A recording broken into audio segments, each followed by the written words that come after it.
Good morning student. अपन समास पढ़ रहे थे और समास के अपन ने भेद देख लिए थे।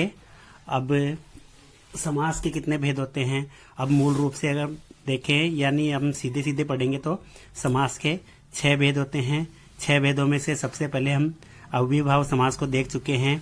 अव्ययीभाव समास में बिल्कुल हमने इजी तरीके से अगर देखना चाहिए तो शॉर्ट रूप में देखना चाहिए तो यानी जिसमें उपसर्ग आ जाते हैं, प्रथम पद अव्यय होता है, अव्यय उपसर्गी होते हैं हमेशा, प्रथम पद अव्यय होता है, वहाँ अव्ययीभाव समास होता है और अव्यय का मतलब बताया था मैंने। अब नेक्स्ट जो अपन देखते हैं कर्मधारय समास। हालांकि मैं तत्पुरुष समास ले सकता था लेकिन तत्पुरुष समास में हमें 6 कारक विभक्तियां पढ़नी पड़ेगी, इस वजह से मैंने कर्मधारय समास लिया है 2 नंबर पर। इसको देखिए, कर्मधारय समास जिस समस्त पद में एक विशेष्य जानते हैं अपन, और दूसरा विशेषक का मतलब होता है विशेषण। एक तो होगा विशेषण, विशेषण का मतलब होता है विशेषता, और एक विशेषता बताने वाला जो विशेषता बताएगा, और एक होता है विशेषण जो विशेषता होगी। ठीक है, विशेषता बताने वाला और विशेषण जिसकी विशेषता बताई जा रही है, या जो विशेषता, विशेषण का मतलब भी विशेषता ही होता है। तो जिस समस्त पद में एक विशेष्य तथा दूसरा विशेषक, या विशेषक भी कहते हैं, कभी आ जाए शब्द तो ध्यान रखना, विशेषक और विशेषण एक ही बात होती है, इसलिए मैंने इसको लिखकर कोष्टक में इसको विशेषण को लिखा है।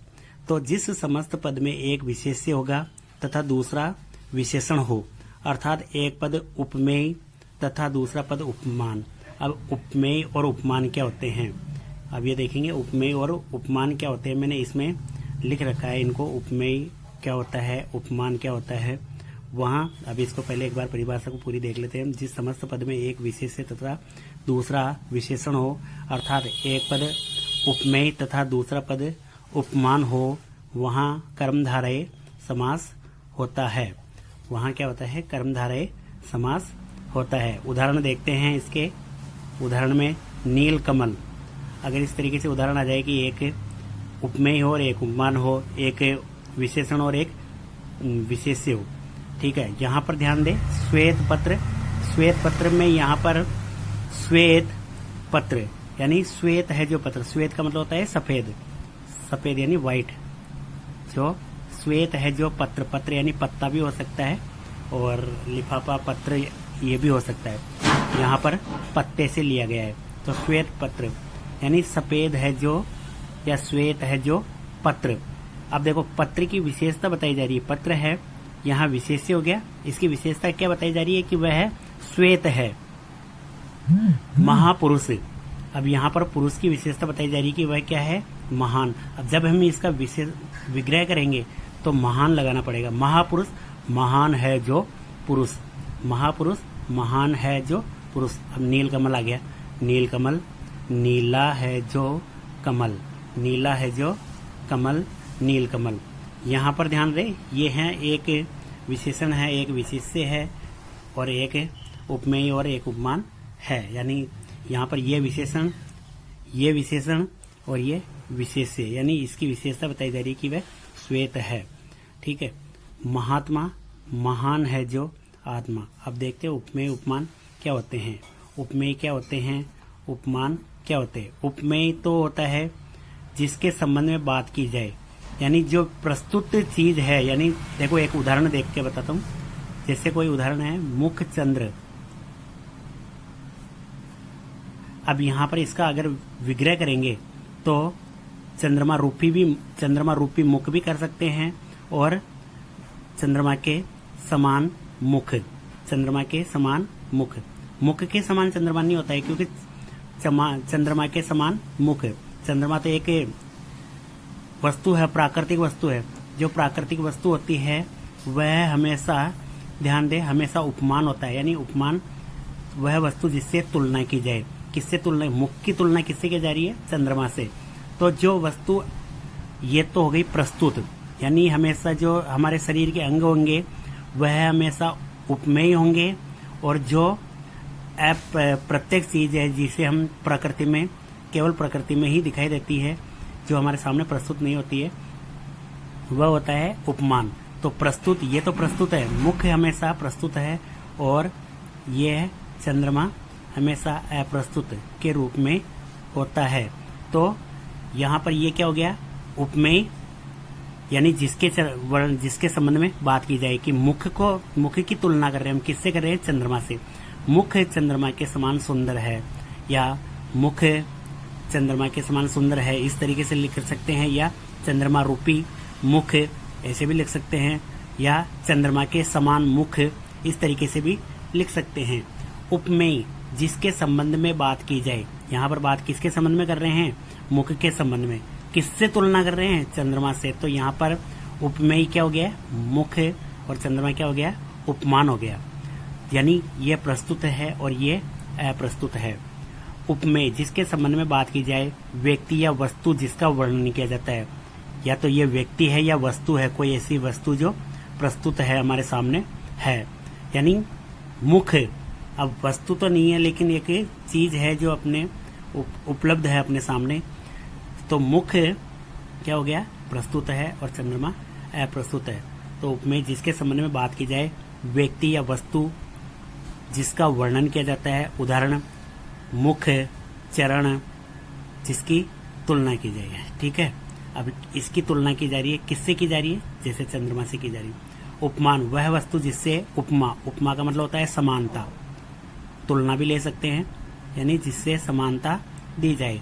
जैसे यहाँ पर एक उदाहरण मुख चंद्र, तो मुख क्या हो गया, उपमेय हो गया, और चंद्र क्या हो गया, उपमान हो गया।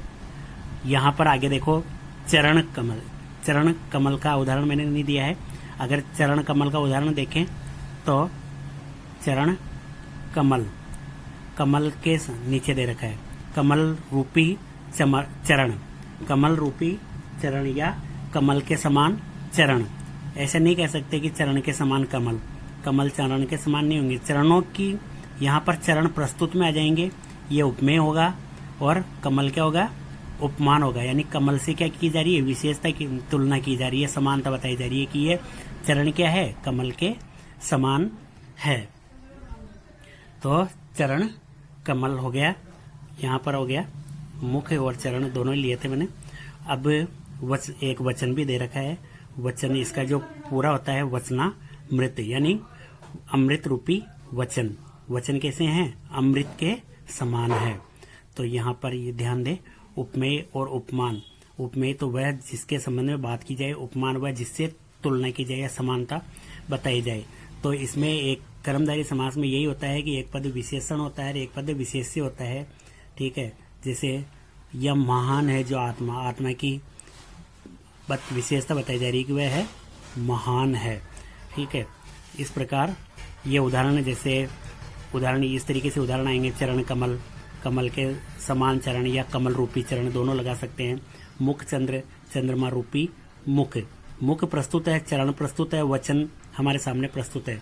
ये है अमृत, ये चंद्रमा, ये कमल, ये अप्रस्तुत है, इसलिए उपमान के रूप में तुलना की, उपमान यानी इनके इससे तुलना की गई है। अब देखो कि कुछ चीजें इस तरीके से आ जाती है, विशेषण विशेष्य होते हैं, उपमेय उपमान होते हैं, लेकिन कभी कभी क्या होता है कि इसमें कुछ और डीपली जाएंगे हम तो देखेंगे, यदि किसी उपसर्ग को विशेषण की तरह प्रयुक्त किया जाए, यानी विशेषण की तरह, यानी कोई उपसर्ग है और वो विशेषता का कार्य कर रहा है, तो वहां भी क्या होता है, कर्मधारय समास होता है। जैसे कोई उदाहरण है, अब अपन ने देखा था सु यानी तो उपसर्ग हो गया, लेकिन यहाँ पर यह उपसर्ग विशेषण का कार्य कर रहा है, जबकि वह विशेषण का कार्य नहीं कर रहा था। यहाँ पर सुपुत्र, सु यानी अच्छा पुत्र, अब इसकी विशेषता बताई जा रही कि वह अच्छा पुत्र है। सन्मार्ग, सतमार्ग यानी सत्य के मार्ग पर, अच्छे मार्ग पर। ठीक है, तो यहाँ पर ये जो सन है यानी सत्य, अगर इसका विग्रह करेंगे तो सत्य धन मार्ग, तो सत्य यानी सत्य के मार्ग पर या अच्छे मार्ग पर। तो यहाँ पर ये जो उपसर्ग आया ये विशेषता का कार्य कर रहा है। मार्ग क्या है, मार्ग की विशेषता बता रहा है कि वह अच्छा है।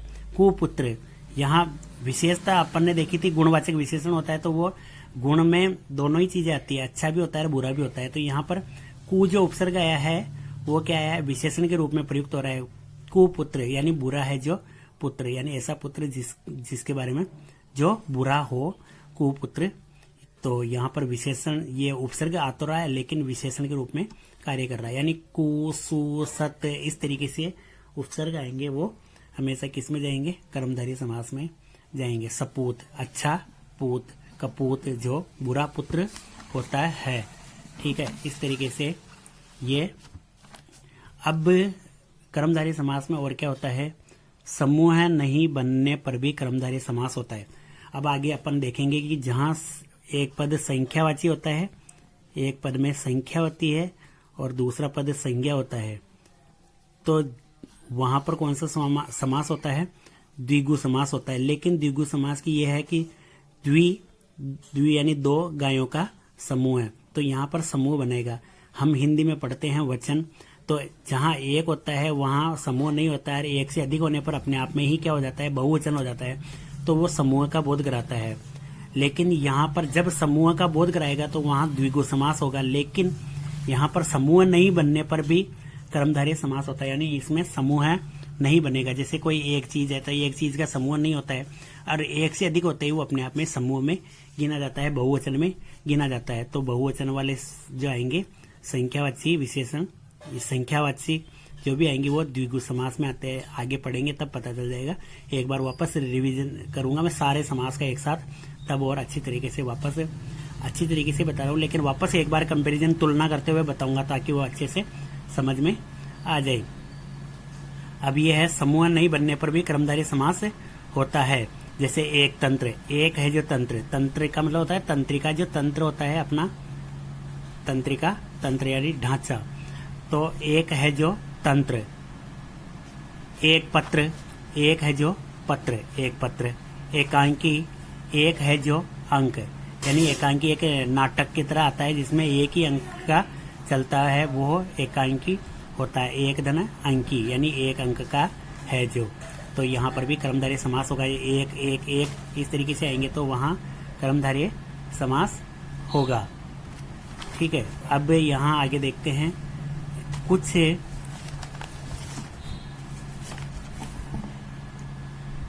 शब्द और हैं।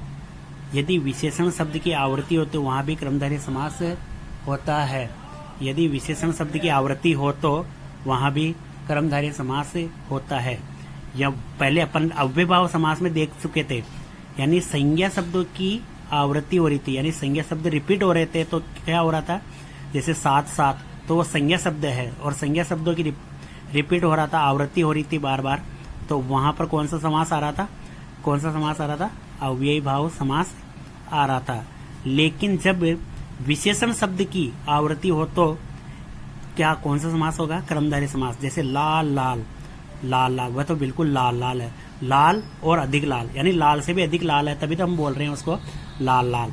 तो इस तरीके से जो विशेषण वाले शब्द, ये विशेषण है, लाल गुणवाचक विशेषण है, तो ये विशेषण वाले शब्द जब रिपीट हो जाते हैं तब कर्मधारय समास होता है। लेकिन जब संज्ञा शब्दों की आवृत्ति हो जाती है, यानी संज्ञा शब्द रिपीट हो जाते हैं, तब कौन सा समास होता है, संज्ञा शब्दों की जब रिपीट हो जाता है तब वहां पर कौन सा समास होता है,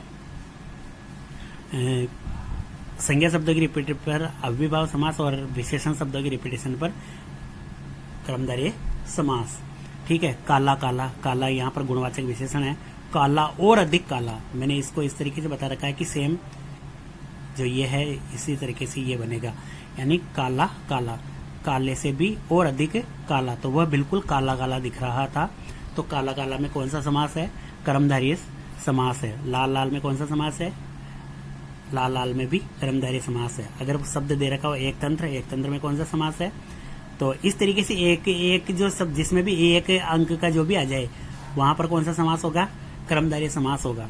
अगर कोई विशेषण शब्द आ जाए जिसकी रिपीट हो रहा है, आवृत्ति हो रही है, तो वहां पर भी क्या हो जाएगा। अभी यहाँ पर आवृत्ति तो नहीं हो रही है, लेकिन यहाँ पर नीला भक, यानी एकदम अपन बोलते हैं ना सफेद झक नीला भक, नीला भक एकदम सा नीला हो गया था, बिल्कुल भयंकर तरीके से नीला, जो बिल्कुल एकदम से नीला होता है उसको बोलते हैं नीला भक। तो नीला और अधिक नीला जो शब्द यहाँ विशेषण आ रहा है, अब इसके साथ ये भक अपने आप में इसका रिपीट कर रहा है कि ये भक यानी और अधिक नीला, तो यहाँ पर अपने आप में रिपीटेशन को दर्शा रहा है, इस वजह से यहाँ पर भी कर्मधारय समास होगा। सफेद झक, सफेद और अधिक सफेद, तो यहाँ पर भी कर्मधारय समास होगा। तो ध्यान दे, जहां पर समूह नहीं बनता है वहां कर्मधारय समास होता है, जहां विशेषण शब्द की आवृत्ति हो जाती है वहां पर कर्मधारय समास होता है, और जहां पर विशेषण विशेष्य उपमेय उपमान होते हैं वहां पर भी कर्मधारय समास होता है। और कोई उपसर्ग आ जाए, विशेषण के रूप में उपसर्ग आ जाए, यानी वो विशेषता बता रहा हो, तो वहां पर भी कर्मधारय समास होगा। क्योंकि ये चीजें तो याद करनी ही पड़ेगी, ध्यान देना ही पड़ेगा कि कौन से शब्द में अपने पास कोई सा शब्द आ जाए। जैसे मैंने पूछ लिया कि अब हालांकि दो में से ही पूछूंगा, जैसे कुपुत्र में कौन सा समास होगा। अब यहाँ पर को उपसर्ग तो है लेकिन यहाँ विशेषता के रूप में प्रयुक्त हो रहा है, तो यहाँ पर अव्ययभाव समास नहीं आएगा। और अगर जैसे मैंने पूछा बेलगाम, अब यहाँ उपसर्ग तो आ रहा है लेकिन किसके रूप में, विशेषण के रूप में कार्य नहीं कर रहा है। बेलगाम यानी बिना लगाम के, बिना नियंत्रण के। तो बेलगाम, यहाँ पर बे उपसर्ग आ रहा है, तो कौन सा समास हो जाएगा, अव्ययभाव समास हो जाएगा, यानी बिना लगाम के, यानी बिना नियंत्रण के। तो कुपुत्र में कौन सा समास होगा, कर्मधारय समास होगा। बेलगाम में कौन सा होगा, अव्ययभाव समास होगा। जैसे और उदाहरण देखते हैं, जैसे यथाशक्ति है तो यथा उपसर्ग लग रहा है, तो यथा अव्यय है तो वहां पर कौन सा होता है, यथा, बे, आ, इस तरीके से जो उपसर्ग लगेंगे वो कौन से उपसर्ग होंगे, मतलब कौन सा समास होगा, उसमें अव्ययभाव समास होगा। और जिनमें क, कु, से, सु उपसर्ग लग जाएंगे वो पर, वहां पर कर्मधारय समास होगा। ठीक है, ये चीजें वापस से आप जब भी चाहो इस वीडियो को वापस रिपीट करके देख के समझ सकते हो। धन्यवाद।